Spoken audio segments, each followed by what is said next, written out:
Weapons of war for sale. A Marine from Glendale is accused of stealing missile systems and millions of rounds of ammo from his base in California and bringing them back here to sell.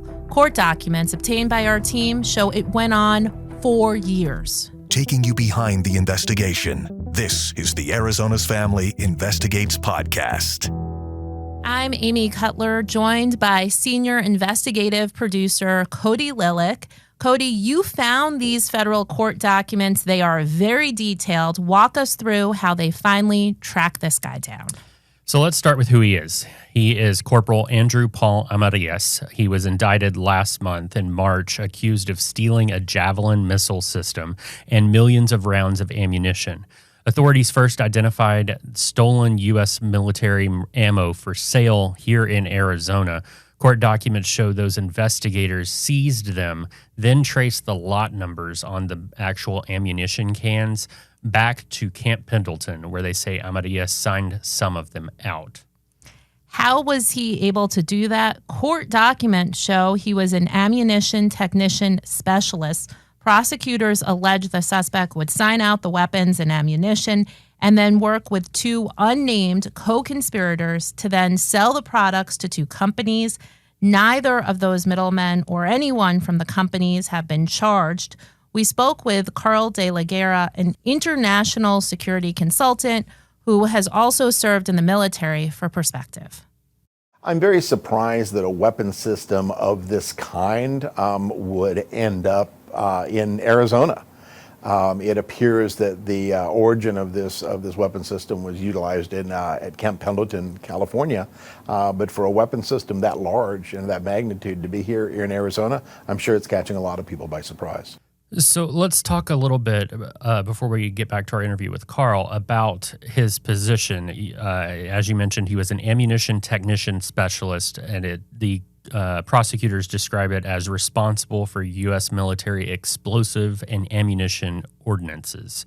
It says that while he is at Camp Pendleton, he was assigned to the School of Infantry West, which we'll get into in a little bit, but he was in charge of, in that position, he was in charge of safekeeping, transporting, and disposing of those ordinances at Camp Pendleton. So we asked Carl De La Guerra about this Javelin missile system. We hear it, we hear the word missile. We asked about why that's so concerning that it would be sold basically on the streets here in Arizona. Here's what he had to say. The Javelin missile system was originally designed as an anti-tank weapon, so it shoots out a large projectile to eradicate tanks on the battlefield. It's not a small device. I've seen plenty of them, and it can either be shoulder mounted or it can be vehicle mounted, but this isn't, and it comes in a large case. So this isn't something you could just throw in the back seat of a car and nobody's going to notice. This really gets at why it is just so concerning that this system would be out there offered for sale to the public. Then there's the issue of the ammo, which these court documents show were manufactured and sold to the U.S. military. Prosecutors write it can be, quote, a threat to law enforcement and civilians. Here's Carl again. That's ammunition that goes into an M16 rifle, has nothing to do with a Javelin. M855 is small arms ammunition, but 2 million rounds. I mean, imagine 2 million bullets. That's an awful lot of ammunition to be missing out of anybody's inventory, the military or otherwise. So does that indicate to you, too, that he had some help here? Oh, absolutely. There's definitely co-conspirators involved in this thing. There's more individuals involved than just him. You don't remove a Javelin out of inventory and send it to another state, nor do you move 2 million rounds of small arms ammunition without somebody's help and without an intricate know-how of the military inventory system for weapon systems and ammunition. And Carl brought up a good point here, is these possible co-conspirators, and we did see that reflected in the paperwork, that there are unindicted co-conspirators in this case that helped the feds basically track this down and recover these weapons of war. Prosecutors allude to that information in the court documents, and mainly the indictment that Amarilla was indicted on just in March. writing that he had help on the base, but they don't provide any specific details on just how that unfolded. They do say it went on for almost 2 years. We did reach out, and we've been trying for days to get comment from the Marine Corps, the Camp Pendleton, and basically got shuffled from department to department, and finally got a statement back from the Marine Corps Training and Education Command in Quantico, Virginia. And they told us, quote, Training Command is aware of a Marine previously assigned to School of Infantry West who was arrested for allegations for ammunition theft. The Marine Corps has strict control measures to guarantee only authorized individuals can handle munitions materials. The circumstances surrounding the allegations of ammunition theft are under investigation, and further details are not available. So still a very active investigation on their hands, they claim.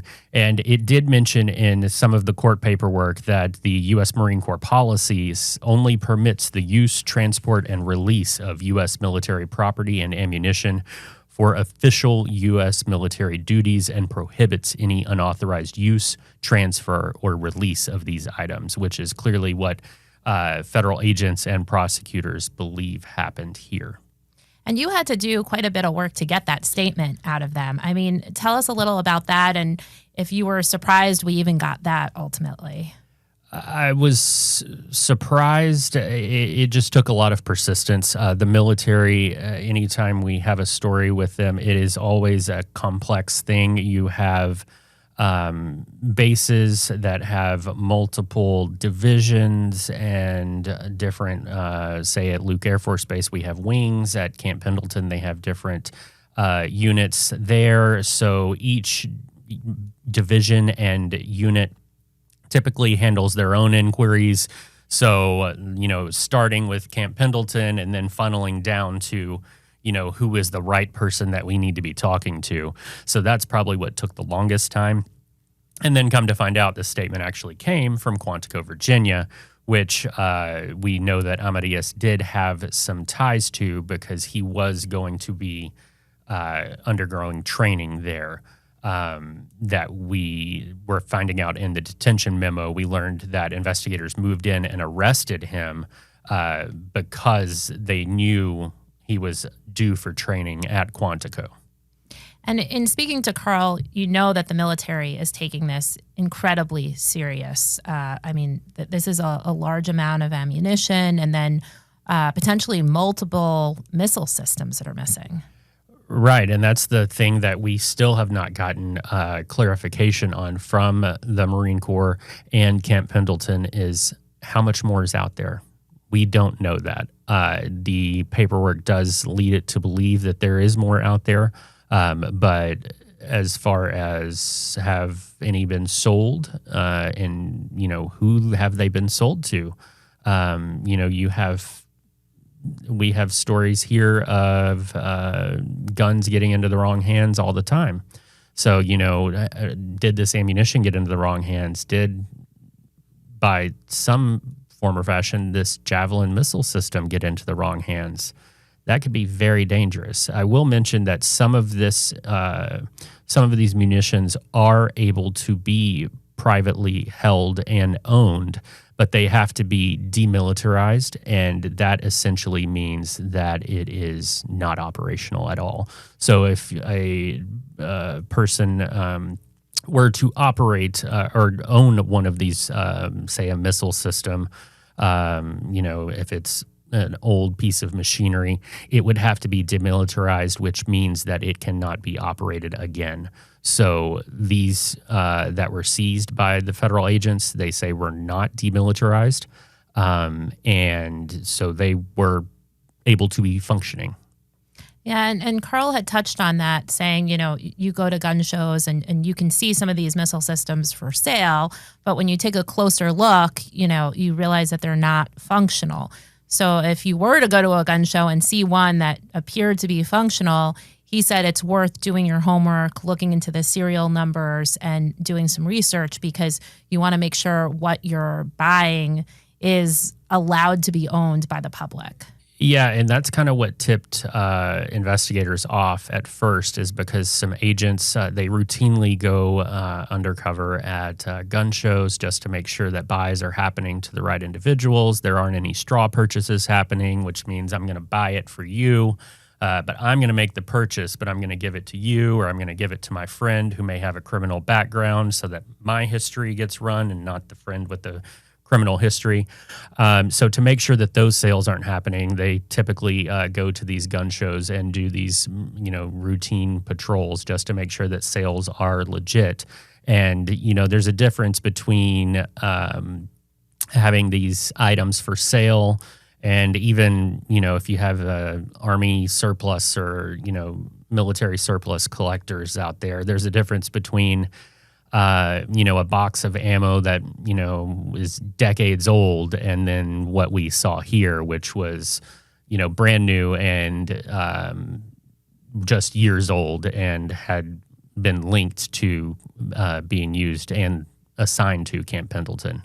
Yeah, still in the box. We should also mention that we looked into the suspect's background. He joined the Marine Corps after graduating high school. Neighbors in the Glendale community where he grew up and where his family still lives say he was part of the ROTC in high school, that his family was supportive and incredibly proud when he enlisted. Those neighbors say he would often come back home on weekends to visit, so it appeared that they were a really close family. Yeah, and like I mentioned earlier in the detention memo, we learned that investigators moved in and arrested Amarilla in early March when they believed he was due to go for training at Quantico, which is where we got this statement from the Marine Corps. And they said in the detention memo, which is essentially in court talk is a memo of the government saying why he should be held and not released pending trial. So they said that they feared that he would be a flight risk, and because they had information that he was being prepared to be deployed overseas to protect the U.S. Embassy in Myanmar, which is interesting. And prosecutors also write that as they were investigating this, he destroyed his phone. He said he accidentally dropped it and drove over it, is what he told his parents. But investigators believe it was intentionally destroyed.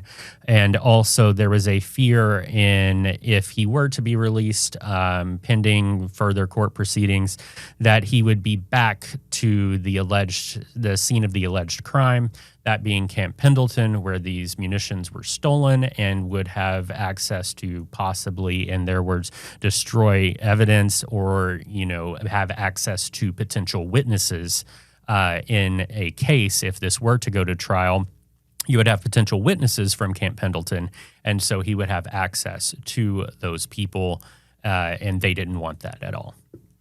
I think it's important to point out, as detailed as these court documents are, we still have a lot of questions surrounding exactly how this was allowed to happen, if he had help on the base. It appears prosecutors allude to the fact that he did have help on the base, but they don't lay anything out about how this might have happened. And we know, at his level of corporal, he was several years in, but not a high-ranking official.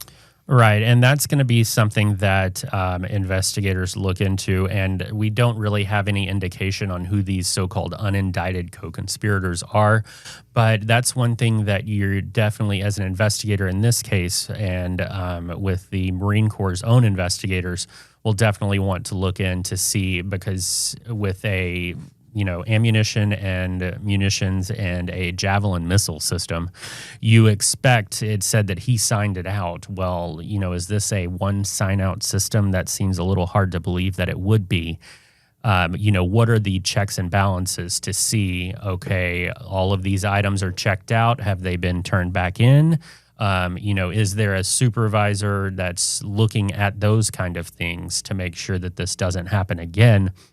But also to just make sure that there's better accounting, and maybe it's not a criminal investigation, but an administrative investigation to make sure this kind of thing doesn't happen again, and to have better accounting for this, because this School of Infantry West is essentially one of the stops after basic training for Marines. They go there, and it's basically further training and education, and gets them ready for further steps in the Marine Corps. And so that's where he was assigned to. So he was working there and not at that time a student, as you would call them, for lack of a better word, at that facility. But he was actually assigned there and in charge of the weapons, munitions. So looking at the safeguards that they have in place at that facility is probably going to be a key thing for investigators to look at there. It also begs the question of, was this a crime of opportunity, or was there some planning? Like, was he trying to get to this position? Carl had brought that up in our conversation because he just, these situations happen, but it's not a common occurrence. So, and the scale that it appears this was being done at is just pretty incredible. Yeah, and going back to the the unanswered questions, you just have a lot of unanswered questions in here with the companies that are described in here, because they were able to seize some of this ammunition from two companies just referred to as Company 1 and Company 2 here in Arizona. Is anything going to happen criminally with them? And then they talk about ammunition seized from a co-conspirator 2 and those companies. So it sounds like a co-conspirator may be involved possibly in one of those unnamed companies, but also, is it enough to where the information that investigators have been given will result in charges for them, or is it the information that he or she may have given investigators is enough to have them, help them out with this case against this Marine, and they would go from there. So that's definitely something that's would be interesting to see what happens further down the road. Yeah, you also wonder how many missile systems are in question here, because they pointed out that they were able to recover, I think it was 2 million rounds of ammunition, but it sort of leads to the question of how much more ammo is possibly out there that they weren't able to recover, and missile systems as well. Well, and they made it sound, it's kind of reading between the lines in the court documents, because they don't want to give it all away in the early stages of this court case. But, there's definitely reading between the lines. There's a lot that's still hinted to be out there. And that is always a very big concern here, specifically in Arizona and our proximity to the border.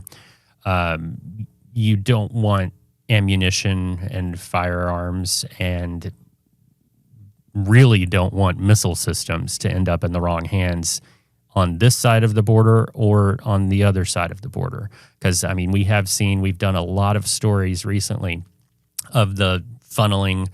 Everybody seems to want to guess about, border trafficking. You're always trying to get it from Mexico to U.S. Well, there's essentially a pipeline of firearms being smuggled from the U.S. down into Mexico. I've seen court filings nonstop of people getting arrested at the border trying to smuggle a weapon and some high-powered weapons from the United States and Arizona into Mexico. So, it really goes both ways, and that's something that is, I'm sure, top of mind for investigators looking at this case and trying to track that missing equipment down to see who has it, where is that ammunition, and where is that possible missing missile system. Yeah, it'll be really interesting to see how this case proceeds. Still clearly a lot of questions, but still early on in this investigation, and it's clear that authorities are still working the case. Yeah, and they've been doing a very detailed work on it. The thing that really caught everyone's attention as far as the federal agents is the ammunition. That's what started this whole thing, and those undercover agents, they were able to really do some detective work and find out exactly where this ammunition had been. They were able to trace the lot numbers that are on the side of the ammunition cans and find out that it was from the Tool Army Depot in Utah. From that point, it was sent to Camp Pendleton and the ammo supply point of the School of Infantry West, which is where Amarilla was stationed and was in charge and responsible for explosives and ammunition ordinances. So, they've definitely done a lot of legwork with what initially they found with those cans of ammunition, and it just evolved from there. They ended up seizing the ammunition and then finding the Javelin missile system. So, they found one and they found this ammunition, but how much more is out there? That's the key question, and that's something we still have not gotten an answer on. Yeah. Well, we'll continue to follow this closely. I think we'll leave it here, but thanks for joining us for this edition of the Arizona's Family Investigates podcast. The Arizona's Family Investigates podcast, hosted by Amy Cutler and produced by Cody Lilick, and a production of Arizona's Family 3 TV, CBS 5, and azfamily.com in Phoenix, Arizona.